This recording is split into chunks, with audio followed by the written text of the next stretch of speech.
आमचा महापौर होईल असा आत्ता आकडा दिसत जरी नसला तरी मी कुठेही किंवा शिवसैनिक कुठे खचलेलं नाही आहे. त्यांच्या लेखी जरी आमचा तो पराजय असला तरी आमच्या पराजयाला सुद्धा तेज आहे आणि त्यांचा विजय हा डागाळलेला आहे. आणि ज्यांच्या सहकार्याने ते जर महापौर बनवत असतील तर ज्यांच्या आधारावर ते महापौर बनवणार आहेत त्यांना लाज वाटली पाहिजे की आपण काय केलेलं आहे.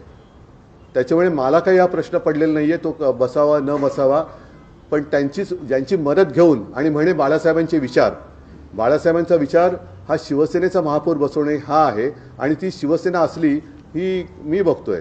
त्याच्यामुळे त्या लोकांनी, गद्दार लोकांनी विचार केला पाहिजे की आपण काय कोणतं पाप करतो आहोत आणि हे पाप करणं, हे पाप केल्यानंतर मराठी माणूस त्यांना काय म्हणणार आहे हा विचार त्यांनी केला पाहिजे.